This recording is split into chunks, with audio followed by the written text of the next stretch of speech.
pia naweza labda nikaongezea kwamba tumeona Watanzania, makampuni ya Kitanzania mengi yakijitokeza katika kuangalia opportunities katika miradi ya mafuta na gesi, ambayo sisi kama benki pia tumeweza kuisaidia hizi kampuni hizi za wazalendo katika mnyororo, basically value chain ya hii miradi. So naona kwamba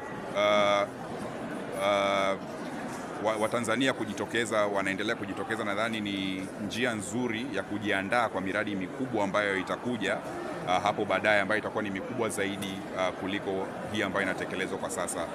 Kwa hiyo nadhani bado benki zinaweza kuwasupport hawa kampuni ndogo za Kitanzania kwa wao wenyewe kujipa experience kupitia miradi ambayo ipo sasa. So wasisubiri hadi miradi mikubwa itapokuja, lakini nadhani kuna miradi midogo ya mafuta na gesi ambayo inaendelea sasa hivi, wanaweza wakaja kwenye mabenki kama yetu, tukaweza kuwasaidia ili wajenge experience. Hii miradi mikubwa ikifika, tukaweza kuwasaidia zaidi.